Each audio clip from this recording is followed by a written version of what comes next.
This is Group 7, Section 4, December 2nd, 2020, and our topic question is, should we raise all food animals free range and pasture raised? This is The Opposing Side by Haley Vargas, Molly Archdeacon, and Stephanie Hart.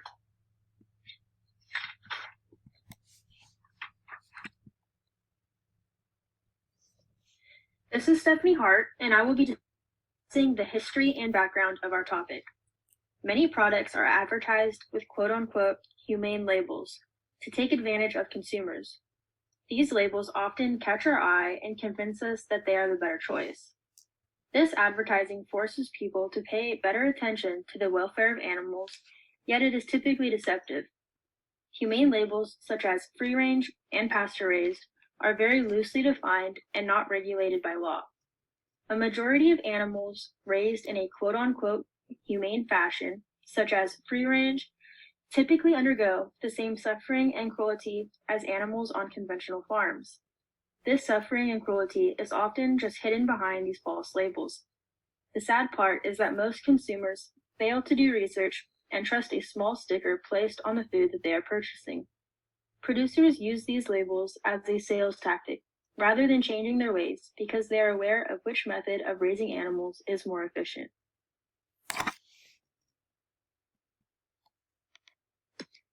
This is Haley Vargas, and this is an example of cage-free versus commercial food.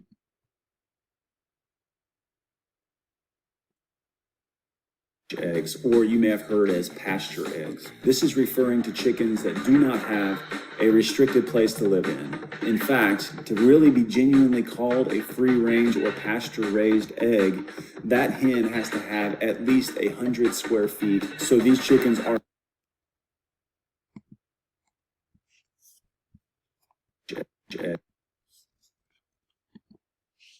This is Haley Vargas again, and I'm going to evaluate more on the ethical aspects.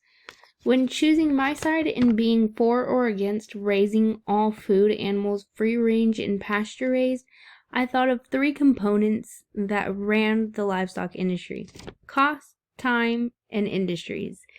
When families of 5 to 8 in the middle class go grocery shopping, they tend to choose the most inexpensive option to pick from. My family, for example, we choose the least expensive hamburger meat on a weekly basis to make our spaghetti with. Labels cost extra, such as organic, pasture-raised, or free-range. This can cost the different commodities an increasingly amount more. Chicken can cost up to $6 more, lamb ranging around $9, pork and beef starting around $10, and that's just per pound. Not to mention the time difference it costs. According to ethicalfarmingfund.org, conventionally raised chickens take at least 8 weeks to harvest, while pasture-raised chickens can take up to 2 years.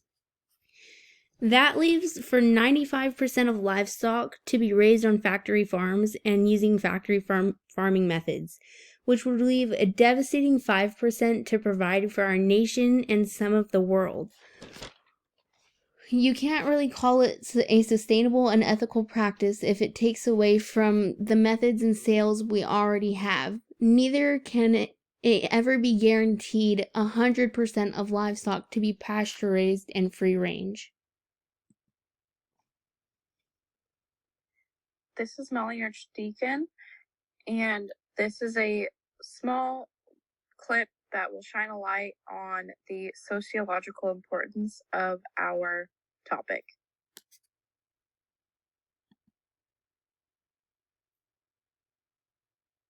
Around the world, people are making more money to buy things like food, clothes, and shelter. And as people make more money, they buy more meat, which takes more land to produce. If everyone wanted to eat like Americans do, we would need twice the land we have to grow crops. And where would that land come from? Individual diet choices, like choosing between a hamburger or a veggie burger or even a chicken sandwich, can have a big impact on the environment. But what if you don't have those options? Over 1 in 14 Americans have little or no access to fresh or affordable food that is necessary to maintain a healthy lifestyle, let alone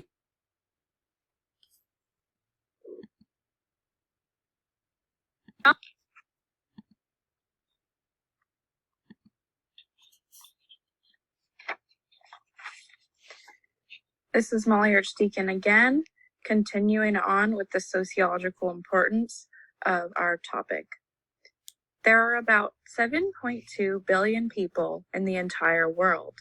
The majority of people in the world, more than 98%, eat some type of animal product as their main protein source, namely chicken, fish, pork, beef, and other forms of animal protein.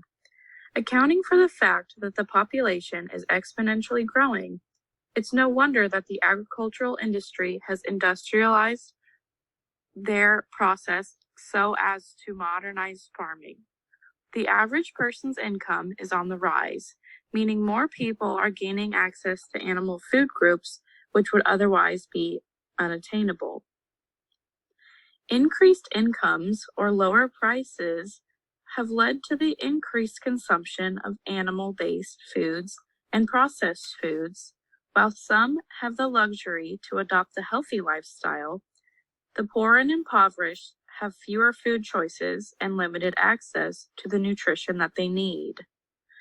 Because animal products are so nutrient dense, they are highly sought after, especially in third world countries. But if all animals suddenly became pasture-raised, organic, and non-GMO, the price of meats and other products would skyrocket, whereas currently, even those of us in poverty can go to the McDonald's and get us enough protein for the week off of the dollar menu.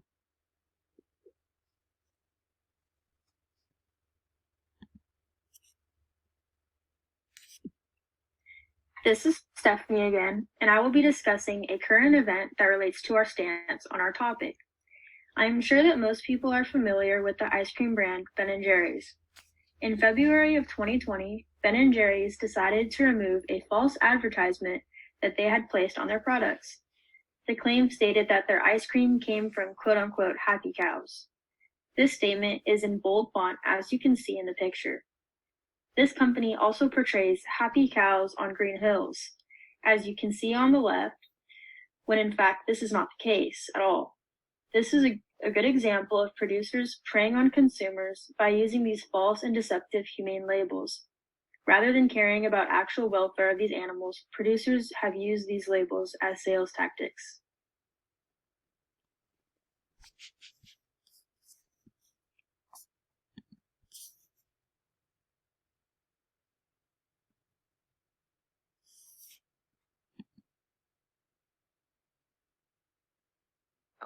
In the claim filed last week, an environmental advocate accuses the company and Unilever, the parent company, of deceiving consumers. He says many of the farms producing milk and cream are factory-style farms and not a part of the company's Caring Dairy program. A spokesperson for Ben & Jerry's says the company does not comment on pending lawsuits.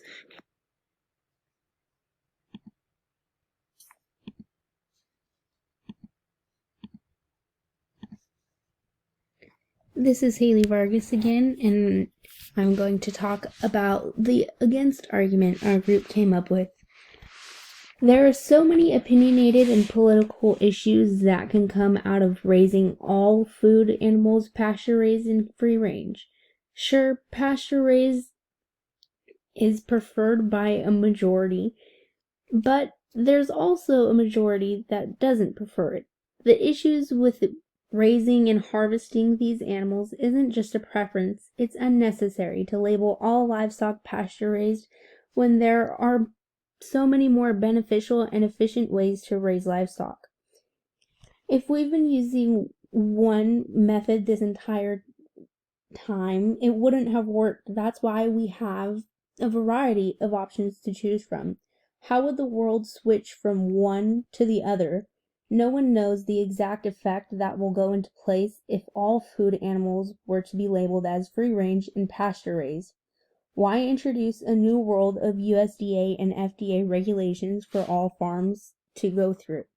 Just 3 components to look to is complications within multi-billion-dollar industries if all animals were to be labeled as pasture-raised and free-range, cost deficits and increased price to raise, harvest, and sell the livestock. And lastly, unnecessary to have all animals be raised this way when there are a variety of raising methods to choose from.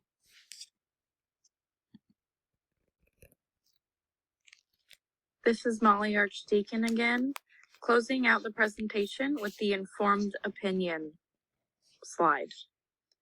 So in conclusion, we should not raise all food animals free range or pasture raised because it isn't cost efficient, meaning the dollar amount price jumps are increasingly high, and switching to pasture raised meat would make that definite rather than an option, creating a rift between the average consumer and the farmer. Secondly, it is not guaranteed humane. For example, animals have been bred in a way for centuries that they sometimes require a lot of human supervision and intervention. It can be dangerous for an animal today to be left to its own devices against the weather, other animals, and possible infection or disease. Lastly, it is not attainable for many people around the world because the number of people who need meat or other animal products as their main source of nutrition has increased significantly over the past few decades, which can be attributed to people earning better incomes and becoming more urbanized, leading to a more efficient and industrialized food or agricultural industry. But at the same time, not everyone has the ability to go for the non-expensive free range or pasture-raised product. They have to rely on the industry and the farmer to feed them. While free range or humane raising of livestock for consumption is ideal, it just isn't realistic for our world today.